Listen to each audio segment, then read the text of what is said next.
Meus irmãos, o tempo passa e nós precisamos ouvir a palavra do Senhor. Confesso aos irmãos que eu estou hoje como se fosse a minha primeira pregação, né? As pernas começam a tremer um pouco. E o Senhor colocou esta palavra no meu coração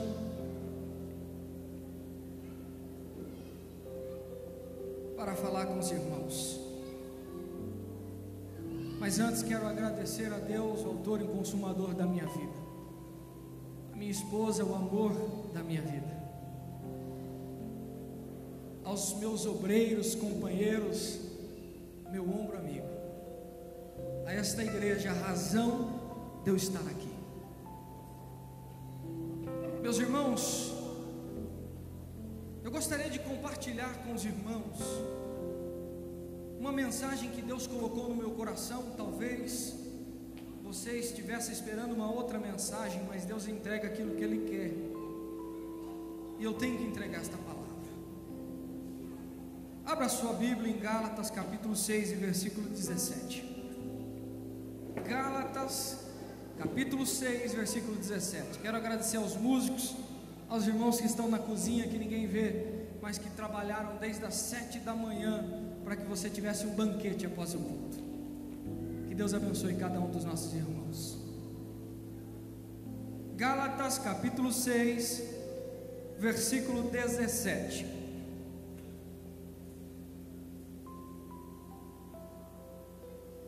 Quantos acharam? Digam amém. Diz assim a palavra do Senhor, preste bem atenção. Desde agora ninguém me inquiete, porque trago no meu corpo as marcas de Cristo. Repetindo, desde agora ninguém me inquieta, porque trago no meu corpo as marcas de Cristo. Curve a sua cabeça neste momento. Pai querido, Pai eterno, aqui estamos na Tua presença, Senhor, na Tua casa, e vou entregar a Tua palavra, Senhor, aquilo que colocaste em meu coração. Fala comigo, Senhor, fala com a Tua igreja nesta noite, porque sei que é isso que precisamos ouvir, Pai. Em nome do Senhor Jesus, transforme vidas nesta noite, é o que eu te peço, em nome do Pai, do Filho e do Espírito Santo. Amém. Eu gostaria de compartilhar com os irmãos um tema que eu denominei as marcas. Quantos ouviram o tema? Qual é o tema? As marcas. Vivemos dias, irmãos, em que tudo gira em torno de marcas. Cada marca conta uma história. Se eu perguntar para o evangelista Almir cada uma das marquinhas que a sanfona dele tem, cada marca dessa conta uma história. Hoje tudo gira em torno de marcas. Quer ver um pouquinho? Bom, Geser, por gentileza, coloque aquele slide que eu preparei. Que marca é essa? Qual é o nome? Mas está escrito McDonald's. Mas você conhece pela marca. Me dá uma próxima. Que marca é essa? Nike. Esse irmão está conhecendo bem as marcas. Qual que é o próximo? Apple. Qual a próxima? Sadia. Me dá mais uma aí. Dudalina, olha só. Me passa a próxima marca. Ferrari. Só um exemplo para vocês verem como tudo hoje gira em torno de marca. Por quê?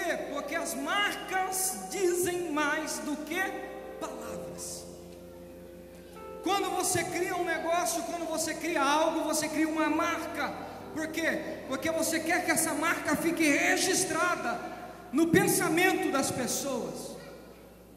Mas o que me preocupa, irmãos, nesta noite, não são as marcas que nós encontramos no mundo, mas são as marcas que nós encontramos nas pessoas. Porque da mesma forma que há marcas em alimentos, há marcas em roupas, há marcas em carros, há marcas em toda a categoria de uma sociedade, há marcas também dentro de uma pessoa. Isso me preocupa, irmãos, porque marcas é tudo aquilo que por sua simples aparência faz referência a algo ou a alguém. As marcas podem ser de nascença, podem ser adquiridas no decorrer do tempo. As marcas é aquilo que determina de qual classe social você é, ou qual grupo social você pertence. É aquilo que diferencia outras coisas ou pessoas, fazendo assim uma identificação imediata. É um traço, é um sinal, é uma impressão deixada por algo ou por alguém. As marcas também podem fazer referência a ações ou atitudes. Preste bem atenção. Tudo que você fizer na vida vai gerar uma marca. Tudo que você fizer, as suas ações, os seus atos, as suas palavras vão gerar uma marca. Se você voltar no tempo e ir na escola onde eu estudei, onde eu fiz o meu colegial, onde eu fiz o meu ginasial, e você perguntar por Levi Júnior, ninguém vai conhecer ele. Não conheço. Agora, se você falar assim, você estudou com o pastor? Ah, estudei com o pastor. Se você pegar as minhas camisetas de formação de grupo, você vai ver o nome atrás, pastor. Porque desde a infância todo mundo me chama de pastor. Talvez eu poderia brigar, não, esse não é o meu nome, mas talvez era Jesus dizendo e colocando uma marca na minha vida desde a infância, porque Ele sabia o que ia acontecer lá na frente. Onde nós passamos, nós vivenciamos marcas. Quando nós falamos de marcas, existem as marcas adquiridas no decorrer do tempo, existem as marcas provocadas no decorrer do tempo, aquelas marcas que eu provoco na minha vida, mas também existem as marcas que eu deixo no tempo. 3 classes de marcas. Quero ver se os irmãos guardaram bem. A primeira marca é a marca o quê? Adquirida no tempo. Marcas adquiridas. A segunda categoria são as marcas provocadas. E a terceira categoria são as marcas deixadas. São as marcas perpetuadas. É o legado que eu deixo. Por que eu estou dizendo isso, irmãos? Porque a primeira classe são as marcas adquiridas, que fazem menção diretamente a fatos relacionados à minha pessoa, que por qualquer razão ou circunstâncias marcou a minha vida de alguma forma. Eu não queria aquela marca, eu não desejei aquela marca, mas algo aconteceu na minha vida que me marcou de uma certa forma. Talvez a perda de um ente querido, talvez um fracasso numa prova, talvez numa rebeldia minha, talvez em tantas circunstâncias eu pude ser marcado, e esta marca eu carrego na minha vida até hoje. E muitas vezes, irmãos, esta marca traz um bloqueio sobre a nossa vida. Você não consegue avançar, você não consegue progredir, você não consegue ir à frente, porque aquilo que aconteceu com você marcou a tua vida de uma tal forma que você está impedido de avançar. E isso é uma coisa grave, irmãos, porque o Senhor colocou você nessa terra para avançar, para crescer, para lutar, para ser um vencedor na presença dEle. Mas as marcas muitas vezes te bloqueiam.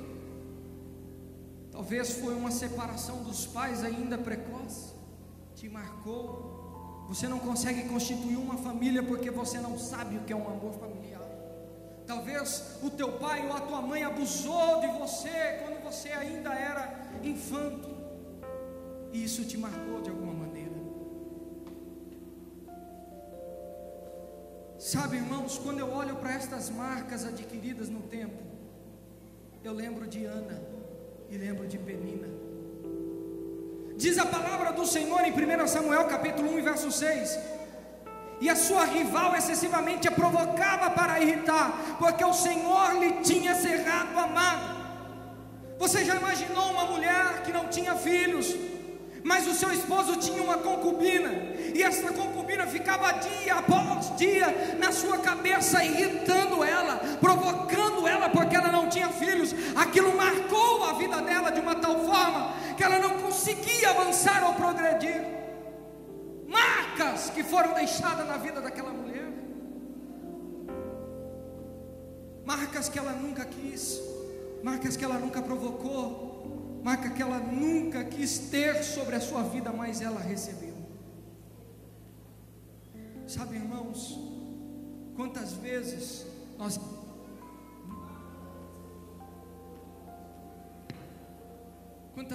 nós recebemos marcas sobre a nossa vida, que nós não queremos tê-las sobre nós. Mas eu encontro uma segunda classe de marcas, são as marcas provocadas. E estas marcas estão diretamente ligadas a mim.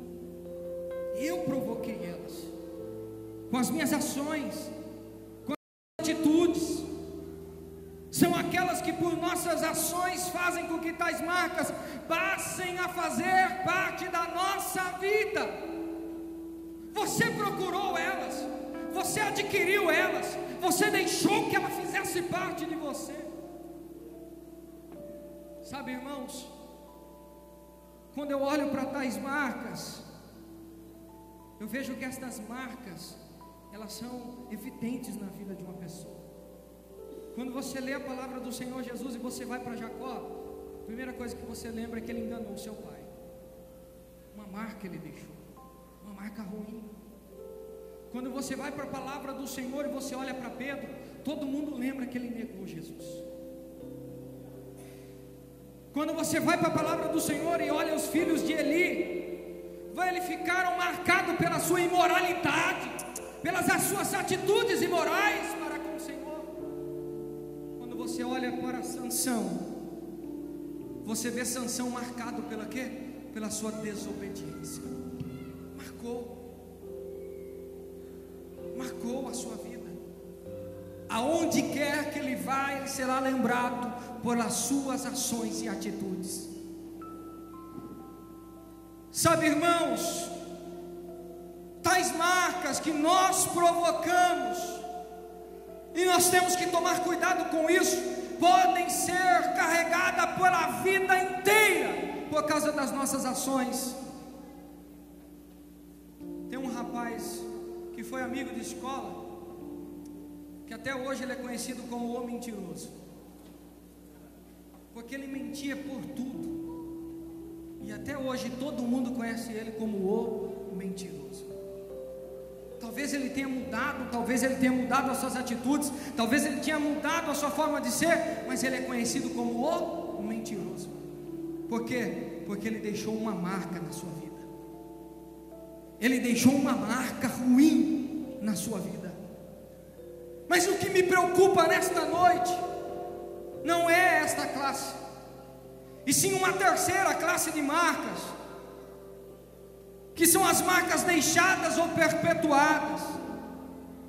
São as marcas que atingem diretamente outras pessoas, são as marcas que atingem os meus próximos, são as marcas que atingem meus familiares, são as marcas de qual eu faço parte, mas todos se envergonham quando falam disso. Você já viu muitas vezes um pai envergonhado por causa de um filho que carrega uma marca sobre a sua vida? O pai não gosta de falar do filho, porque o filho traz essa marca. Ele deixou perpetuada no tempo, ele deixou um legado.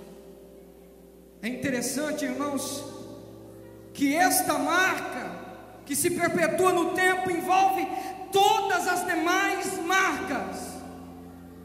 Todas as demais marcas são englobadas nesta categoria. é um legado, fala mais alto do que a nossa própria vida. Estas marcas são as marcas que eu imprimo na realidade da minha história. E aí eu te pergunto, a primeira pergunta que eu faço nesta noite: quais são as marcas que você tem impresso na sua vida? Quais são as marcas que você tem impresso na sua vida? Porque muitos têm impresso uma realidade imoral, muitos se corrompem, muitos crentes envolvidos em escândalos, muitos crentes envolvidos em tanta miséria, e muitas vezes tem carimbado uma marca terrível na sua história. Eu me lembro uma vez que alguns companheiros de juventude, crentes, e não falo de 1, 2 ou 3 não, já é um bando, foram presos roubando Coca-Cola. E a primeira coisa que eles fizeram na delegacia é apresentar a carteirinha de membro. Eu sou crente. Sabe, irmãos, até hoje eles carregam essa marca. Sabe por quê? Porque eles têm impresso na sua vida uma realidade imoral. Muitas vezes um pai não tem autoridade sobre os filhos, porque quando ele vai corrigir o filho olha no olho dele e diz: quem é você para corrigir as minhas atitudes? Você não tem moral para corrigir aquilo que eu faço. Porque o pai e a mãe imprimiram uma realidade imoral na vida do filho, perderam a sua autoridade. Muitos têm impresso uma realidade mundana. Existem pessoas, irmãos, que são conhecidos dentro da casa do Senhor, porque vivem uma realidade mundana. O mundo faz parte da vida dela. Ao mesmo tempo que ela está aqui adorando, que ela está aqui num culto de Santa Ceia, no outro dia ela está muitas vezes nas baladas, nas boates da vida, se entregando a sua vida para Satanás. Mas todos conhecem ela na igreja, mas com uma realidade mundana. Ah, Senhor, é isso, Senhor. Muitos têm impresso uma realidade mundana. E quando nós falamos de realidade mundana, é no falar, é no andar, é no vestir, é no se relacionar. Às vezes eu me envergonho onde as pessoas chegam e olham para determinada pessoa e diz: essa pessoa é crente da tua igreja? E infelizmente eu tenho que falar: sabe por quê? Porque ninguém vê ela como crente, ninguém vê essa pessoa como crente.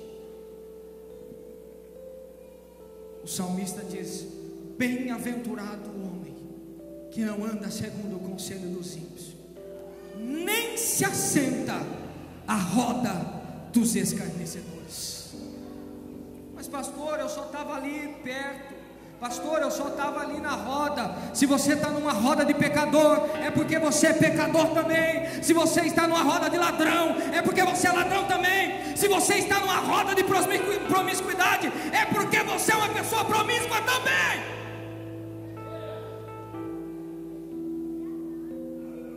Sabe, irmãos, uma coisa que eu sempre aprendi é que você muitas vezes é comparado àquilo que está à sua volta. Se a polícia parar um grupo para bater uma geral, uma revista, como dizem aí fora, e pegar um daquele grupo com droga, vai preso só ele, irmão de mim? Só vai preso todo mundo. Vai preso todo mundo, porque você está na roda de droga do mesmo jeito. Porque lá fora, se você está com drogado, você é drogado também. Sabe, irmãos, nós fomos colocados nessa terra para fazer a diferença. Não é para se contaminar, não é para você muitas vezes transgredir, mas é para você fazer a diferença. Muitos têm impresso uma realidade de agressividade, não respeita pai, não respeita mãe, não respeita líder, não respeita ninguém, muitas vezes é indagado aí fora, quer sair no braço, quer sair brigando. E aí muitos vão dizer: mas esse aí não é crente, por que ele está brigando na rua? Por que ele está batendo no outro ali? Uma realidade que tem sido impressa na vida de muitas pessoas. Às vezes eu converso com diretores de escola, infelizmente, irmãos, e eu falo com pesar. Eu estava conversando com alguns diretores de uma escola bem grande aqui em Arthur Nogueira. Sabe o que eles me disseram? Que os adolescentes que mais dão trabalho para eles são filhos de crente. São os que mais dão trabalho. É fácil escutar isso? Não é. Porque você prega diariamente, você se esgota de pregar, e filho de crente é pior do que o dos mus do mundo. Muitos têm impresso uma realidade de falsidade. Na tua frente é uma coisa, lá atrás é outra. Na tua frente é uma coisa, lá atrás é outra. Mas o que a palavra de Deus nos diz sobre isso? Que nós temos que imprimir um sim, sim e um não, não. É sim, é não, é não. Muitos têm impresso uma realidade contenciosa, contenda, murmuração. É interessante que sempre que há uma contenda, uma murmuração, aquele irmão está no meio. Sabe por quê? Porque ele imprime essa realidade. Ele imprime essa realidade. Tem um companheiro lá em uma outra cidade aí, amigo nosso, que a gente tem ali a realidade dele impressa na vida dele, é a Rede Globo. Eu não preciso nem falar o porquê, né? Que todo mundo conhece ele por Rede Globo. Porque você falou aqui e a notícia já está lá do outro lado. Rápido. É o Rede Globo. Muitos têm impresso uma realidade injusta, julgadora, que preferem matar do que estender a mão. Onde já se viu?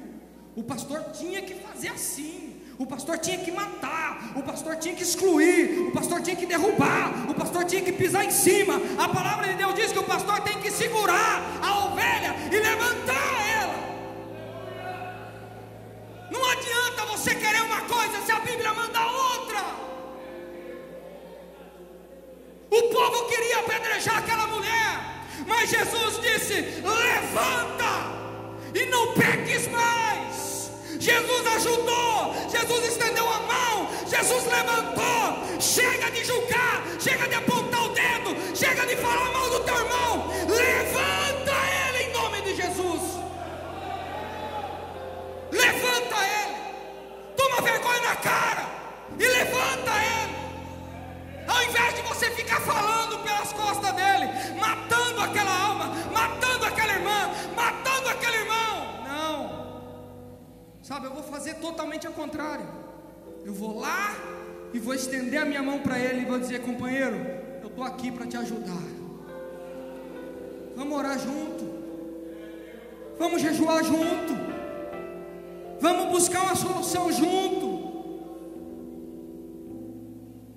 Muitos têm impresso uma realidade pecaminosa. Infelizmente, irmãos, tem pessoas que não param em pé nem um minuto. Ele cai, você levanta. Ele cai de novo, você levanta. Ele cai de novo, você levanta. Ele cai de novo e você levanta. Mas ele cai todo instante, ele cai toda hora. Por quê? Porque ele não busca Jesus, ele não busca a palavra de Deus, ele não busca estar na presença de Deus. Eu sempre digo, irmãos, que não é o pastor que exclui, não é a igreja que exclui, mas você próprio se exclui. Sabe, Jesus não foi lá dizer: Judas, ó, você está condenado. Já era Judas, porque eu creio que se Judas se arrependesse, ele tinha alcançado a misericórdia. Mas não, ao invés disso, ele se excluiu, ele se condenou, ele se enforcou. Foi Jesus que condenou Judas. Mas Judas estava fadado a isso, mentira. Judas teve a oportunidade de se arrepender e não se arrependeu.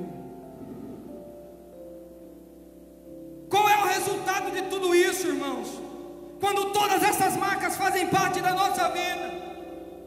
A palavra de Deus diz em 1 Coríntios 11:30: por causa disso há entre vós muito fraco, doente e muitos que estão dormindo. Sabe aonde estão os fracos? Sabe aonde estão os doentes? Sabe aonde estão aqueles que dormem? Estão dentro da igreja. Não é lá no mundo, não é numa outra realidade, não é um outro país, é aqui dentro da igreja.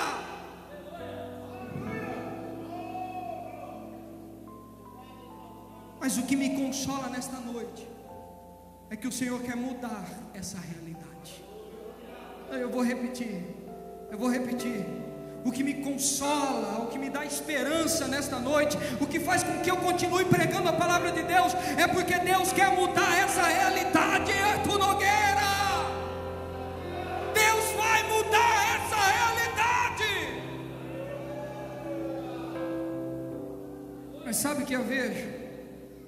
É que para que tudo isso aconteça, tem que haver mudança. Tem que haver mudança. Gálatas 6:15 diz: porque em Cristo Jesus nem a circuncisão nem a incircuncisão tem virtude alguma, mas sim o ser uma nova criatura. Deus não está preocupado onde você veio, como você é, do jeito que você é, a cor que você tem. Não, Deus não está preocupado com nada disso. Deus está preocupado se no teu coração você quer hoje ser uma nova criatura, se você quer hoje mudança, se você quer hoje uma renovação, se você quer nascer de novo hoje e sentir a glória de Deus queimando na tua vida.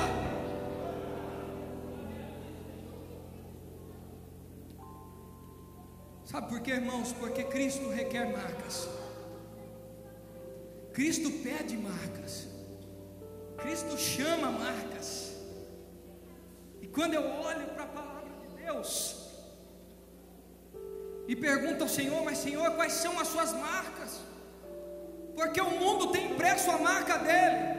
Mas qual é a tua marca, Senhor? Quais são as marcas de Cristo para a minha vida? Qual é a marca que o apóstolo Paulo tanto falou que tinha? Quais são estas marcas que eu devo ter, Senhor? E aí o Senhor me levou à sua palavra. 1 Coríntios capítulo 2 e verso 16: porque quem conheceu a mente do Senhor para que possa instruí-lo? Mas nós temos a mente de Cristo. Quando Cristo foi para a crucificação, Ele recebeu uma coroa sobre a sua cabeça. Mas não foi uma coroa qualquer, foi uma coroa de espinhos, de cravos, que marcou a sua mente, a sua cabeça.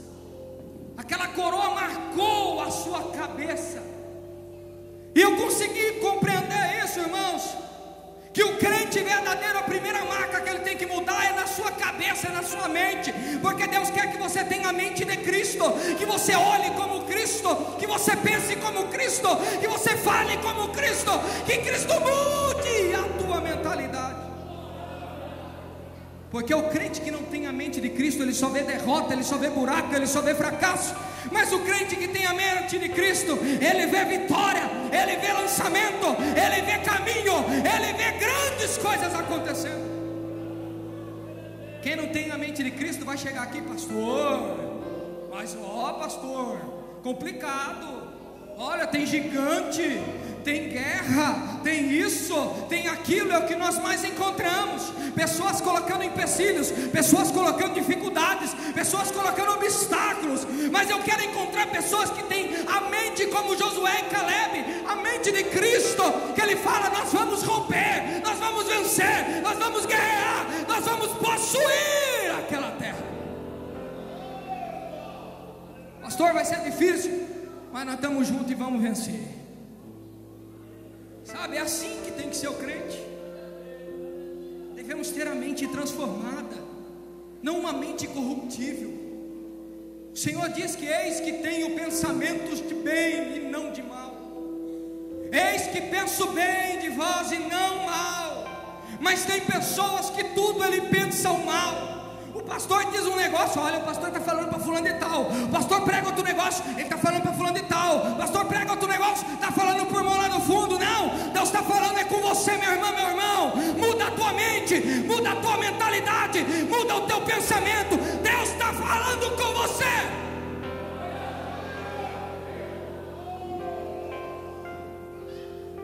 Mas Cristo também recebeu açoites, Ele recebeu marcas por todo o seu corpo, dos açoites. E quando eu olho para a palavra do Senhor em 1 Tessalonicenses capítulo 5 e verso 23, e o mesmo Deus de paz vos santifica em tudo, e todo o vosso espírito, e toda a vossa alma, e em todo o vosso corpo. Teu corpo é o templo do Espírito Santo, tem que ser santo. Mas tem muita gente destruindo o seu corpo, destruindo a sua vida.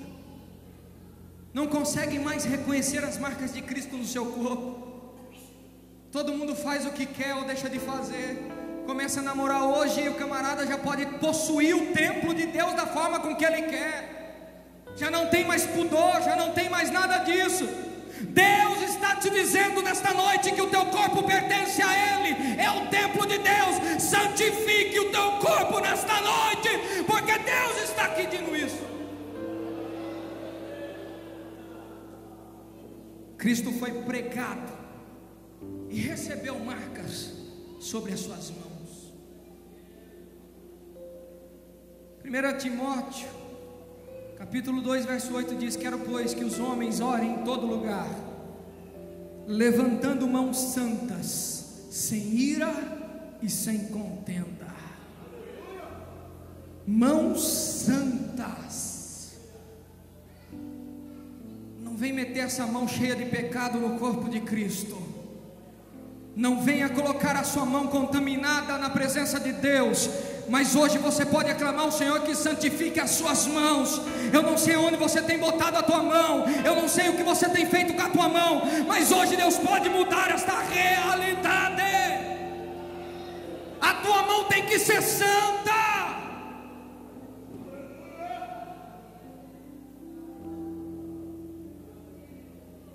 Aleluia.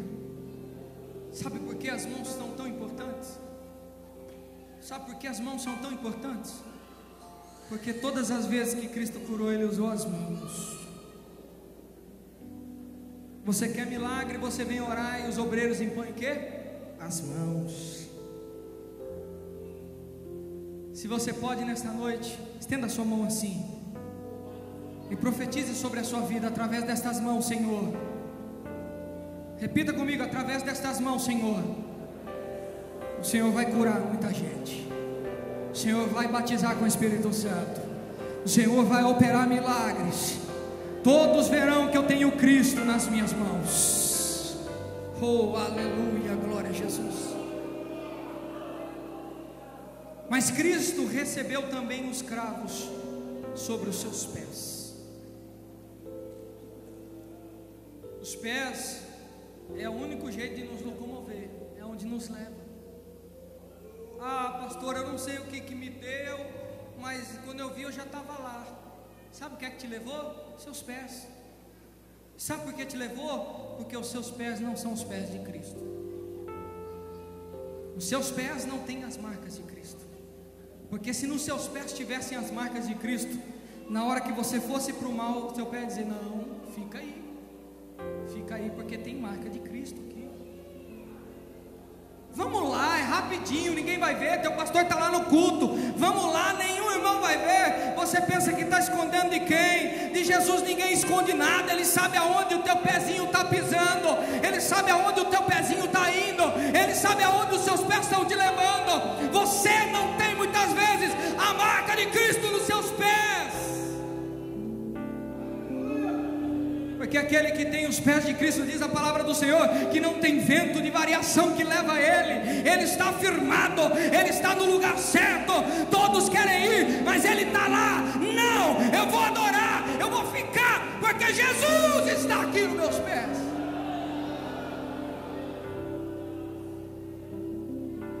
Que marcas nós temos deixado? Passou um ano inteiro e hoje você não consegue mais escrever a tua história lá de trás.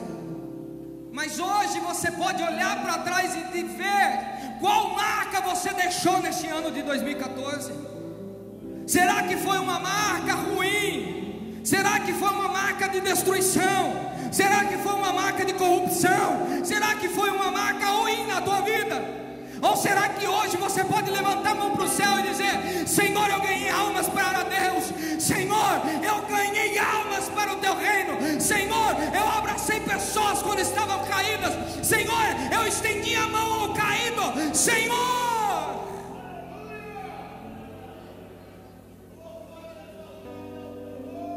mas deixa eu dizer uma coisa muito importante. Nós deixamos sim um legado para a humanidade, mas existe um legado maior do que o que deixamos para a humanidade. Existem as marcas que só Deus conhece.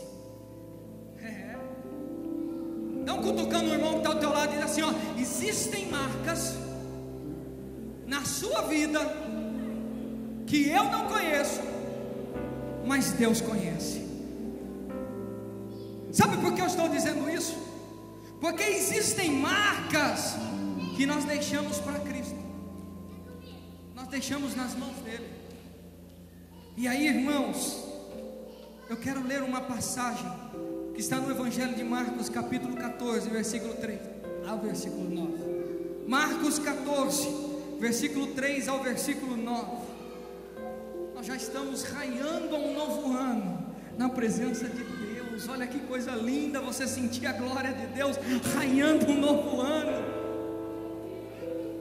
Marcos capítulo 14, versículo 3 a 9 diz assim: e estando ele em Betânia. Quem que estava em Betânia? Quem que estava em Betânia? Jesus.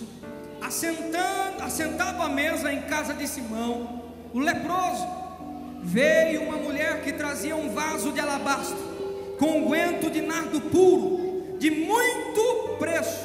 Valia quanto? Valia quanto? Valia quanto? Valia muito.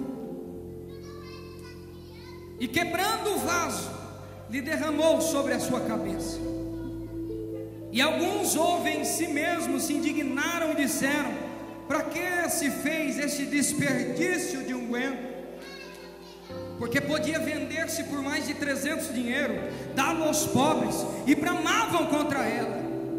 Jesus, porém, disse, presta bem atenção, Jesus, porém, disse: deixai-a, porque a molestais, ela fez uma boa obra. Ela fez o quê? Uma boa obra. Porque sempre tendes os pobres convosco, e podeis fazer-lhes bem quando quiserdes, mas a mim nem sempre me tendes. Esta fez o que podia, antecipou-se a ungir o meu corpo para a sepultura. E agora eu quero que você preste bem atenção nesta passagem. Os obreiros que gostam de pregar bastante aí, presta atenção. Em verdade vos digo que em todas as partes do mundo, em qual parte? Todas as partes do mundo, onde este evangelho foi pregado, também o que ela fez será contado para a sua memória. Você acabou de ouvir a história dela. Você acabou de ouvir a história dessa mulher. Mas sabe o que eu queria dizer para você nesta noite acerca dela? É que ela era pecadora. Todos os evangelhos falam sobre ela. Ela era uma mulher pecadora. De regra, ela jamais poderia estar escrita neste livro. Uma mulher pecadora, mas uma mulher que tinha muito dinheiro, porque não era barato.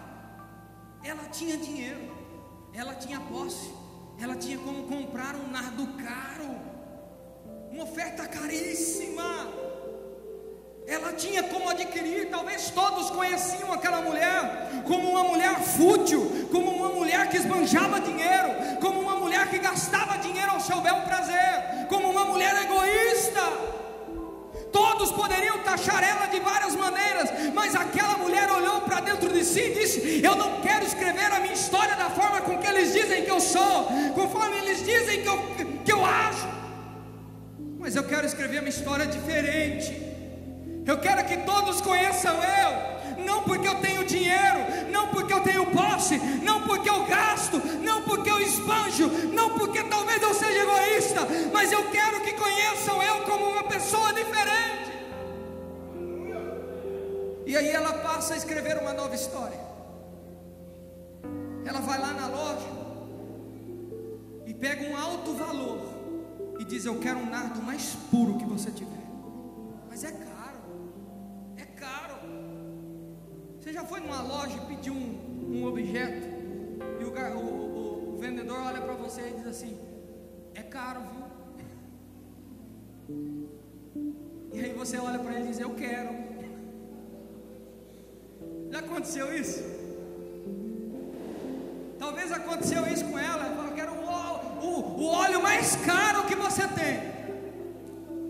E aí o vendedor: é caro. Eu falei: não interessa, eu quero, eu vou pagar.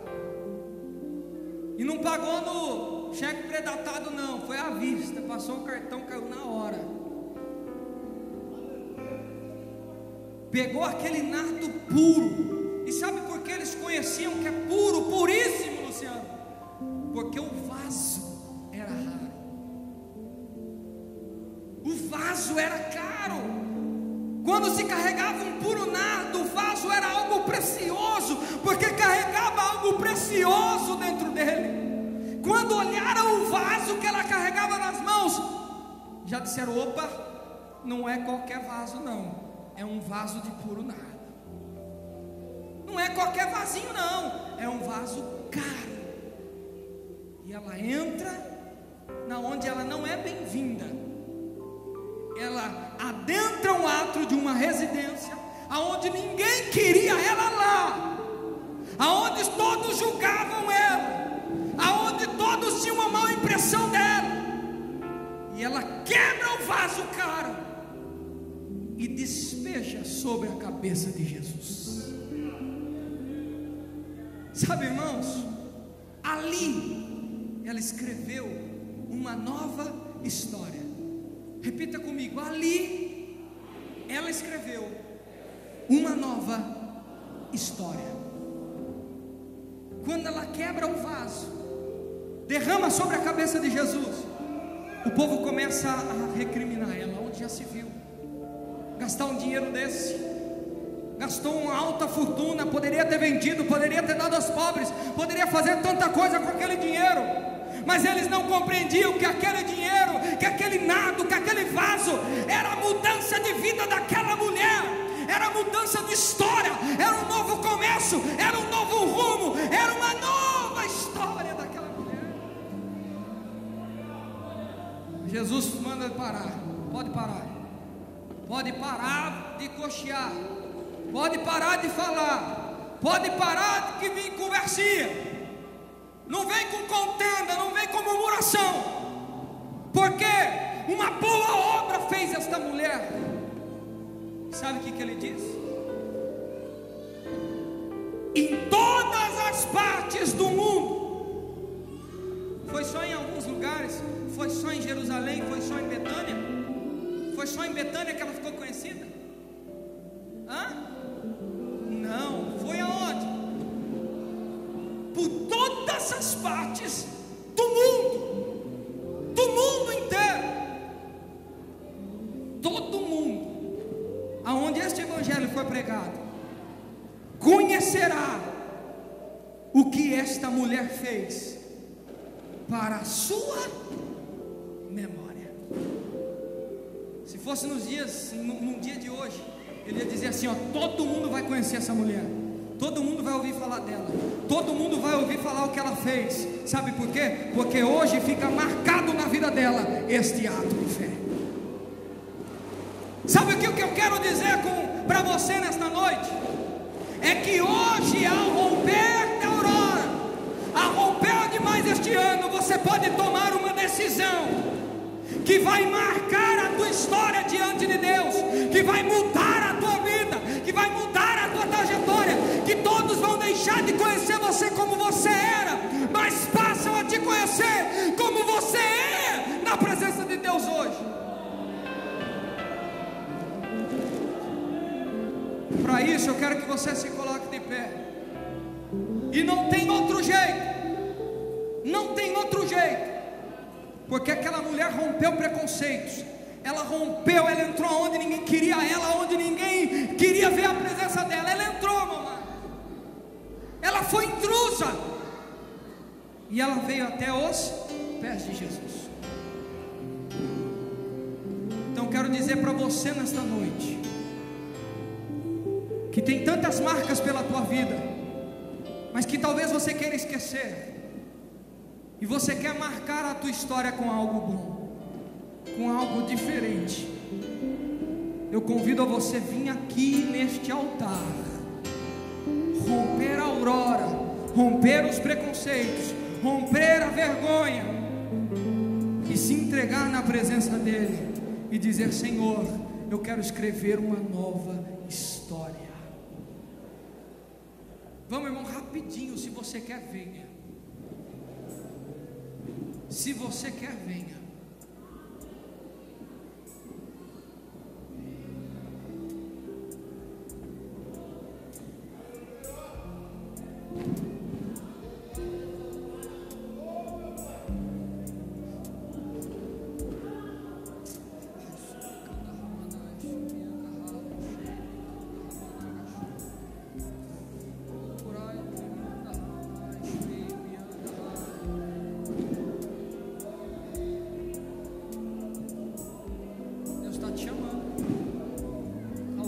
É sua,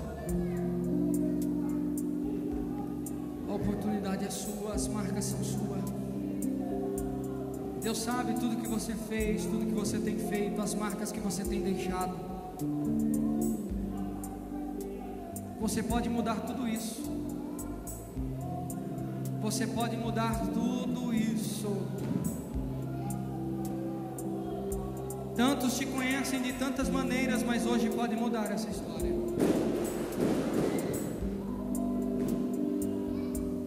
A oportunidade está aberta.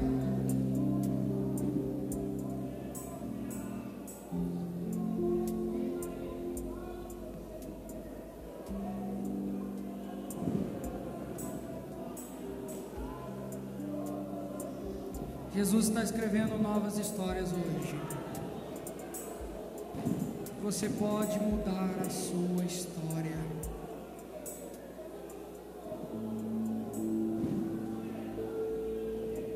A oportunidade está aberta, irmãos. Não perca. Talvez hoje é o dia. Talvez hoje é o dia. Deus quer mudar sua história. Ele quer escrever uma nova história.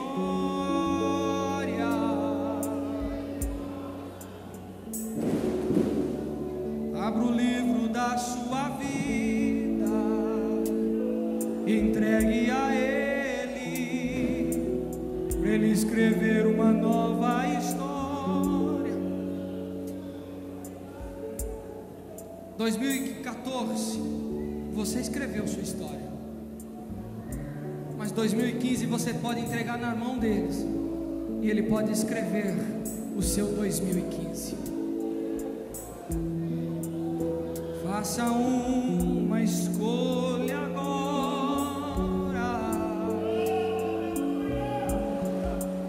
Aleluia. Toma uma decisão.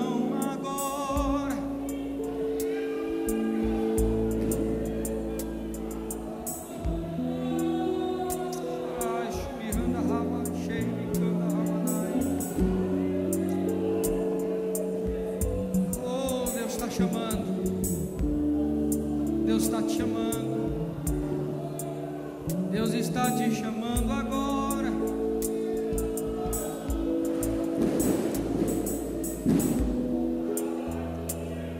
Ele quer mudar sua história. Aleluia.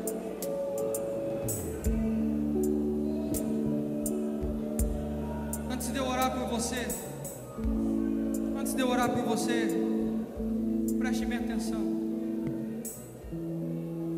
Talvez a partir de agora vai acontecer algumas coisas ruins, mas não é para sua destruição, mas é para que as mudanças aconteçam na tua vida. Certa feita existia um homem que por muitos anos vivia em uma humilde casa, e ele tinha sua família, ele tinha uma única vaquinha, de onde ele tirava leite e alimentava todos os seus filhos. Em determinado dia, um ancião chegou até ele, um homem de Deus veio até ele, e junto com aquele homem de Deus, ele levou um mancebo, uma pessoa que estava aprendendo o ofício para ficar no lugar daquele ancião. E aquele ancião visitou aquele homem, disse como que está, como que vai as coisas. Ele falou: vai bem, a gente tem a vaquinha, dá para tirar o leite, fazer queijo, comer, está tudo bom, e vamos levando a vida. Aquele ancião saiu daquela casa, no meio do caminho ele viu a vaquinha, estava à beira de um abismo, e aí ele olhou para o mancebo e disse assim: vai lá e empurra a vaca no abismo.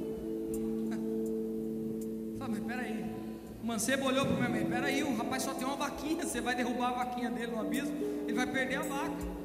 E o ancião disse: não discuta comigo, vai lá e derruba a vaca. Ele obedeceu, foi lá, derrubou a vaca, matou a vaca. Alguns anos se passaram, e aquele mancebo agora já era um sacerdote, e lembrou daquela atitude que ele teve lá atrás, e disse: eu vou voltar e vou ver como é que ficou aquele senhorzinho. E ele voltou, irmãos. Quando ele chegou lá, ele viu uma mansão, posses, ele viu coisas lindas, ele viu fortunas. E aí ele entrou, bateu na porta daquela mansão. Quem que abre? O senhorzinho. E o senhor recebeu ele. Ele disse: o senhor está lembrado de mim? Eu vim aquele dia com o meu sacerdote visitar você, eu ainda era um mancebo. O que aconteceu que mudou tudo aqui?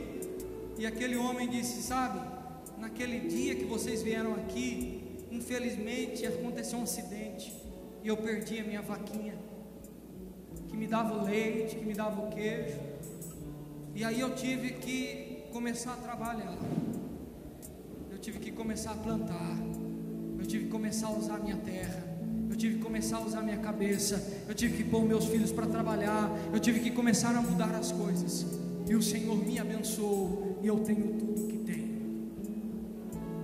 Talvez amanhã a sua vaquinha pode cair e morrer, e você vai se entristecer muito, mas isso vai ser a mudança na tua história.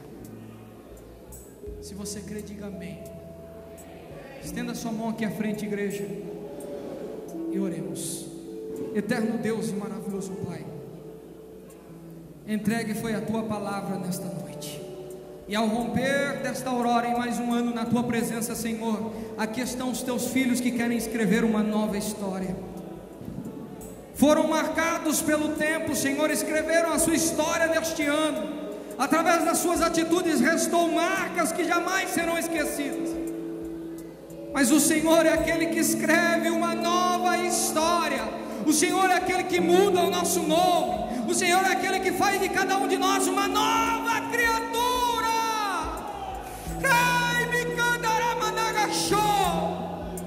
Pai querido, o Senhor não remenda, o Senhor não conserta, o Senhor faz de novo. Então faça de novo nesta noite, porque o Senhor vai mudar realidades, meu Pai.